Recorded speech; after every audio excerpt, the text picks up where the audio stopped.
अस्सलाम वालेकुम my dear friends. आज हमारा जो लेक्चर है वो उस लेक्चर में हम प्रोनाउन के जो बाकी काइंड्स हैं वो हम इंशाल्लाह डिस्कस करेंगे, क्योंकि लास्ट लेक्चर में हमने पर्सनल प्रोनाउन, रिलेटिव प्रोनाउन और इंटरोगेटिव प्रोनाउन को डिस्कस किया था। आज हम डेमोंस्ट्रेटिव प्रोनाउन, उसके बाद रिफ्लेक्सिव प्रोनाउन और इंडेफिनिट प्रोनाउन, डिस्ट्रीब्यूटिव प्रोनाउन को डिस्कस करेंगे। सबसे पहले डेमोंस्ट्रेटिव प्रोनाउन। डेमोंस्ट्रेटिव प्रोनाउन 4 है टोटल। और डेमोंस्ट्रेटिव प्रोनाउन है क्या? I think it is number 4। Yes, demonstrative pronoun जो है वो लफ्ज़ डेमोंस्ट्रेशन से लिया गया, मतलब टू डेमोंस्ट्रेट, टू पॉइंट। वो ज़मीर, वो प्रोनाउंस which are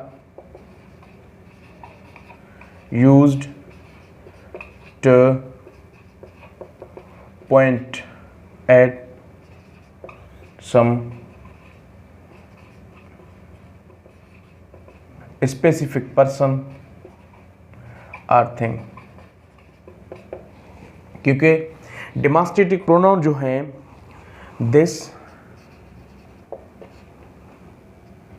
that,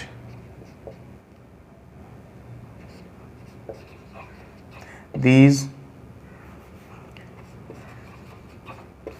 और दोज, ये ना ही सिर्फ किसी थिंग के लिए इस्तेमाल होते हैं मगर किसी पर्सन के लिए भी होते हैं। इस्तेमाल हम इनको कर सकते हैं, मीन्स बेजान चीज़ें और जो इंसान हैं उनके लिए भी हम इन चारों चीज़ों को इस्तेमाल कर सकते हैं। दिस, सबसे पहले जो दिस है ये सिंगुलर चीज़ के लिए इस्तेमाल होता है। दिस और दैट ये दोनों सिंगुलर के लिए इस्तेमाल होते हैं। फ़र्क सिर्फ इतना है, दिस अगर कोई भी चीज़ जो कि वाहिद हो, जो कि एक हो, वाहिद चीज़ हो, वाहिद हो और करीब हो, जो कि नज़दीक हो, अगर कोई ऐसी चीज़ जो वाहिद है, सिंगुलर है और वो नज़दीक है तो हम दिस इस्तेमाल करेंगे। और दैट जो है तो वाहिद, मगर वाहिद हो मगर दूर हो, जो नज़दीक ना हो, जो करीब ना हो, उस चीज़ के लिए हम दैट इस्तेमाल करते हैं। For example, this is my chair, this is your fault, this is your fault. ठीक है। और उसके बाद that is my book, that is your pen.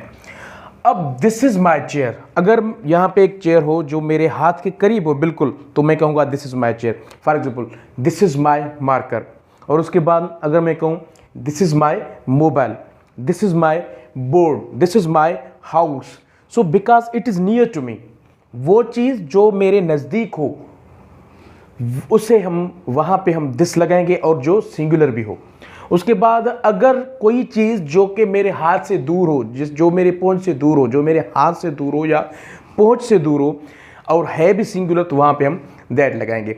For example, अगर कोई दोस्त मेरे सामने है, उसके हाथ में एक बुक है, वो पूछ रहा है कि ये भाई बुक किसका है, तो मैं कहूँगा that is my book, that is my book, because that book is not in my hand, it is in the hand of someone else, किसी और के हाथ में है। That is my book.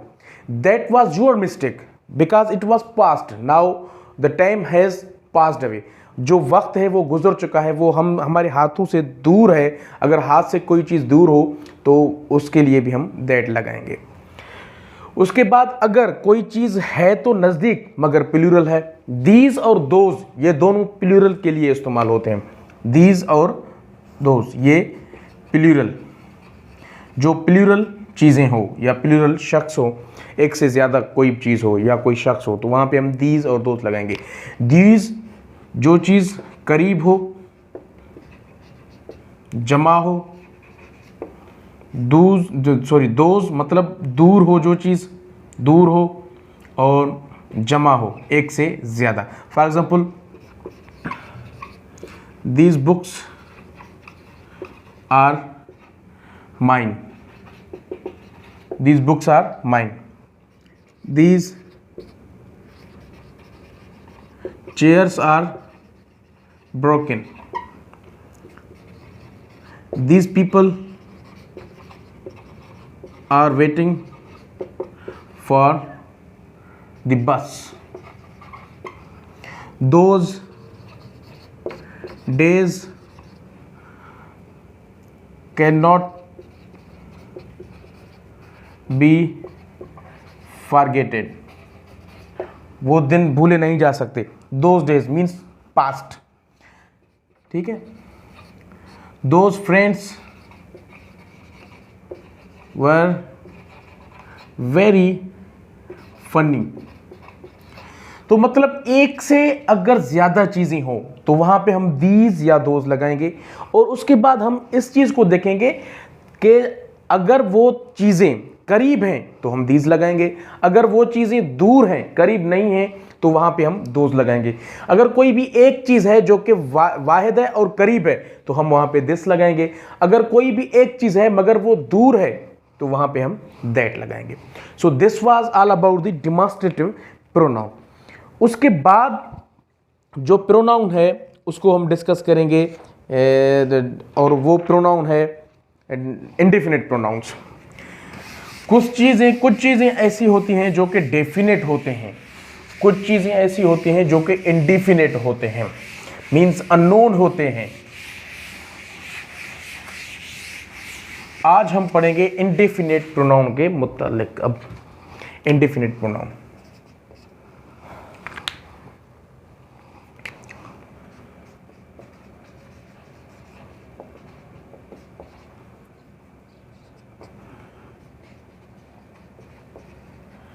Indefinite pronoun means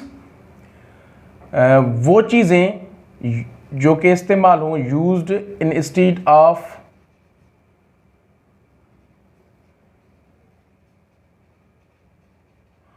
unknown things or persons, जो कि unknown चीज़ के मुतल्लिक इस्तेमाल हों, जो कि अननोन हो या इंडेफिनेट हो, जो कि डेफिनेट ना हो, क्योंकि डेफिनेट का जो अपोजिट है वो है इंडेफिनेट।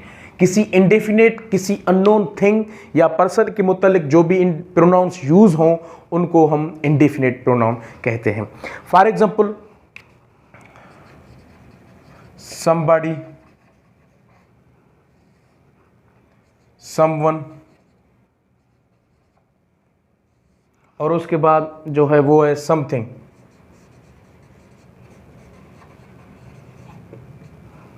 somebody, someone और something। उसके बाद anyone, anybody, anything। उसके बाद जो है everyone, everybody, everything।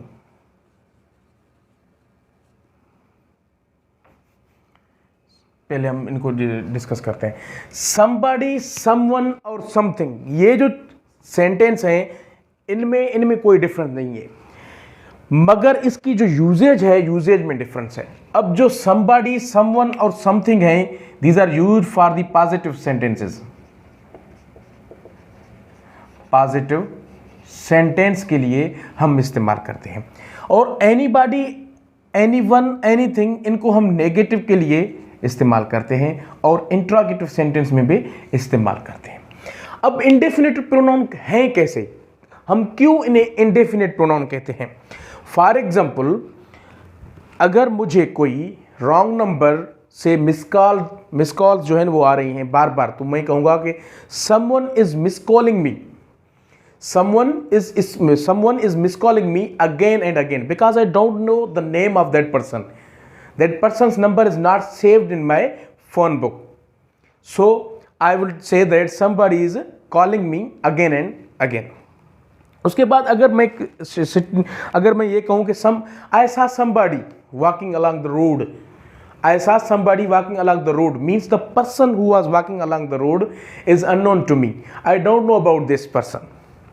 उसके बाद something, there is something in my mind, मेरे दिमाग में कुछ तो है। I think there is something wrong in your mind, मुझे लगता है कि आपके दिमाग में कुछ गलत है। सो समथिंग किसी चीज के लिए, somebody और someone किसी शख्स के लिए हम इस्तेमाल करते हैं, मगर इन पॉजिटिव सेंटेंसेस। अगर इनको नेगेटिव करें तो मैं कहूंगा is there anybody at the door, is there anybody at the door, is there anything in your mind which disturbs you, क्या आपके दिमाग में कोई ऐसी चीज है जो आपको डिस्टर्ब कर रहा हो, एनीबॉडी। उसके बाद anything, anyone, do you know anyone who is at the hospital, क्या आप किसी ऐसे शख्स को जानते हो जो कि हॉस्पिटल में हो। तो इस चीज के लिए हम एनीबॉडी, एनीवन और एनीथिंग को इस्तेमाल करते हैं। उसके बाद no one, nobody and nothing, no one, nobody and nothing को हम इस्तेमाल करेंगे।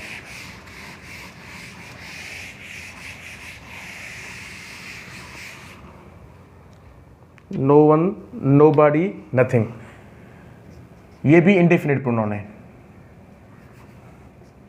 फॉर एग्जाम्पल नोबॉडी, नथिंग और none, no one.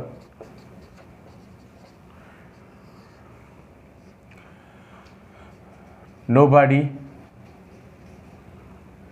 Is ready to help you,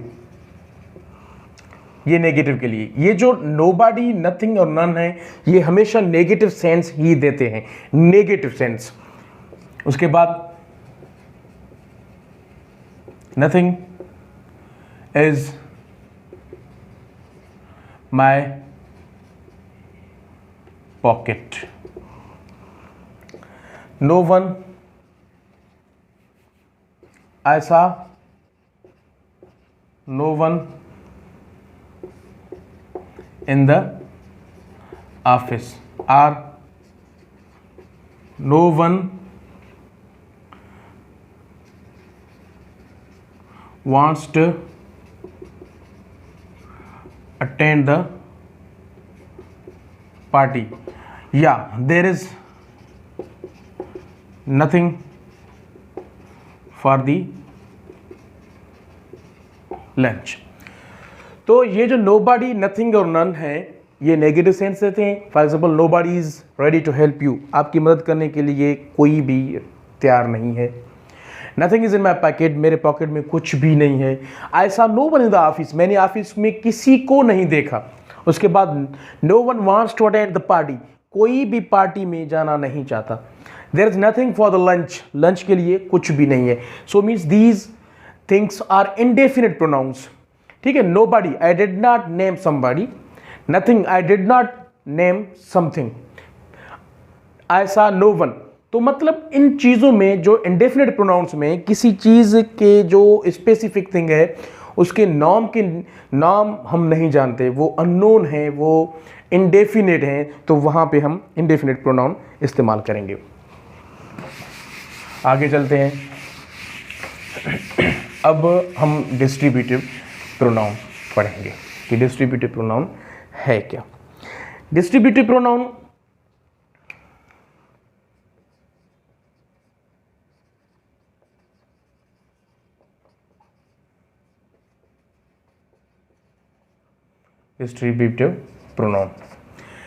distributive pronoun वो प्रोनाउंस हैं जहां पर एक से ज्यादा चीजें हों और उन ज्यादा चीजों में से हम किसी ना किसी एक चीज के मुतालिक बात करें। For example either,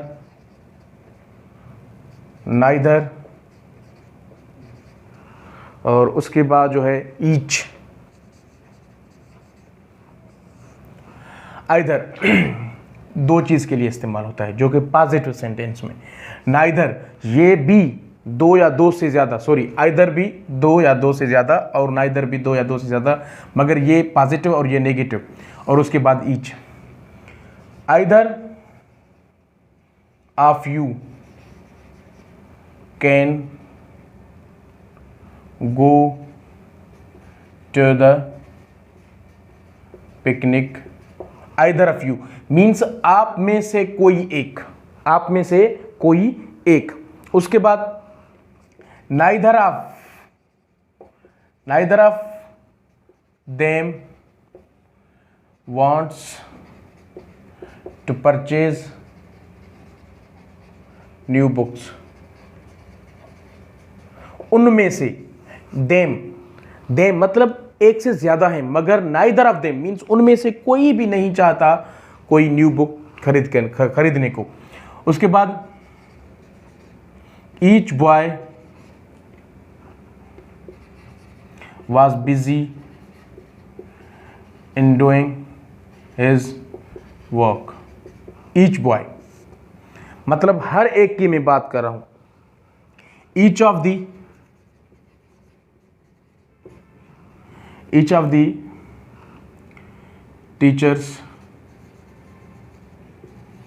was checking copies. Teachers are more than one, and each of the teachers means I am talking about the individual of every individual teacher. हर एक टीचर के बारे में यहाँ पे मैं बात कर रहा हूँ, तो यहाँ पे ईच लगेगा।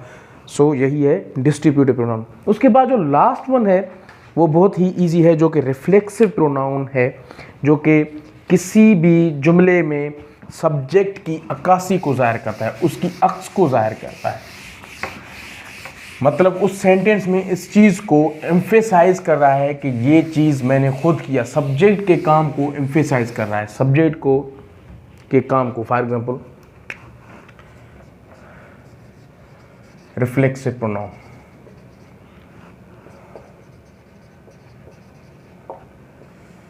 इनमें हम प्रोनाउन के आखिर में जो है वो सेल्फ या सेल्व्स को इस्तेमाल करते हैं, सेल्फ या सेल्व्स को। अगर प्रोनाउन प्लूरल है तो हम वहाँ पे सेल्व्स लगाएंगे, अगर सिंगुलर है तो हम वहाँ पे सेल्फ लगाएंगे।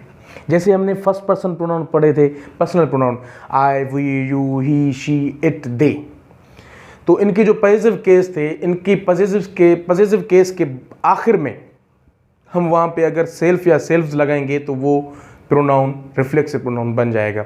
मगर it depends upon the uses of subject. अगर सब्जेक्ट फर्स्ट पर्सन प्रोनाउन है तो उसकी जो पॉजिटिव केस है वो हम रखेंगे। फॉर एग्जांपल आई, वी, आई की जो है, आई के लिए हम रखेंगे, आई की जो पॉजिटिव केस है वो है माई, तो मतलब my self.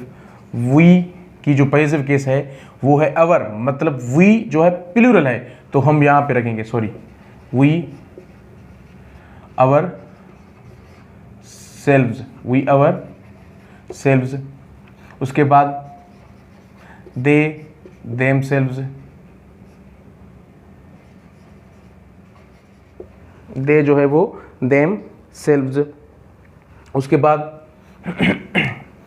I, we, you, yourself. उसके बाद he, himself, she, herself, और it, itself. I, we, you, he, she, it और दे। तो मतलब सेल्फ या सेल्व्स लगाने से जो प्रोनाउंस हैं वो रिफ्लेक्सिव प्रोनाउन बन जाते हैं। इनको हम जुमले में अगर एक दो सेंटेंस में आपको बताऊं, for example I wrote myself a letter, she called herself, she called me her self,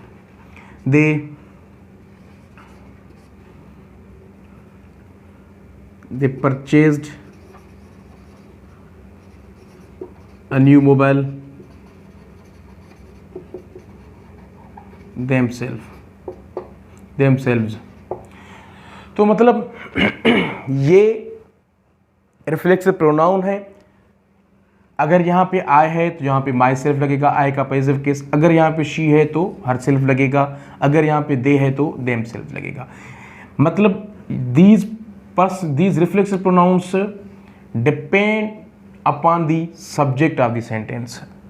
जो सब्जेक्ट होगा उसी ही सब्जेक्ट का रिफ्लेक्सिव प्रोनाउन इस्तेमाल होगा। यहाँ पे आई है तो यहाँ पे यूर सेल्फ इस्तेमाल नहीं होगा, अगर यहाँ पे शी है तो यहाँ पे हिम सेल्फ इस्तेमाल नहीं होगा। जो सब्जेक्ट है उनका ही रिफ्लेक्सिव प्रोनाउन इस्तेमाल होगा। तो कल और आज हमने जो है 2 लेक्चर्स में टाइप्स ऑफ प्रोनाउन को डिस्कस किया है। Personal pronoun, relative pronoun, interrogative pronoun, demonstrative pronoun, distributive pronoun, reflexive pronoun and indefinite pronoun. साथ के साथ जो किस्म थे, जो टाइप्स थे ऑफ प्रोनाउन, वो हमने डिस्कस किए थे। पर्सनल प्रोनाउन में हमने पढ़ा था I, we, you, he, she, it, they, जो कि किसी पर्सन के लिए इस्तेमाल हो, जो कि स्पीकर हो, लिसनर हो, या about whom we speak. Thereafter we studied about the relative pronoun. Relative pronouns, those pronouns which are used to join the two sentences with each other. Thereafter interrogative pronoun. Interrogative pronouns are those pronouns which are used for asking the questions. They are also called the WH questions, WH signs. Thereafter demonstrative pronouns which are used to point out or point at some specific thing, this, that, these, those. Indefinite pronouns, those pronouns which are used for the indefinite things, indefinite persons, unknown persons. उसके बाद हमने distributive pronoun को पढ़ा। Distributive pronouns where we talk where among the more than 2 things, जहाँ पे 2 या 2 से ज़्यादा चीज़ें हो या शख्स हो, उनमें से हम किसी पर्टिकुलर पर्सन के तरफ हम अगर बात करें तो वो है डिस्ट्रीब्यूटिव प्रोनाउन। सो रिफ्लेक्सिव प्रोनाउन हमने पढ़ा। लास्ट में रिफ्लेक्सिव प्रोनाउन सेल्फ या सेल्फ से बनते हैं। अगर सिंगुलर है तो सेल्फ, अगर प्लूरल है तो सेल्फ लगेगा। तो इंशाल्लाह in next lecture we will discuss in something more for you that will be special for you all guys. So I humbly request you that kindly share this video with your friends and also they subscribe my YouTube channel. Thank you. Allah Hafiz.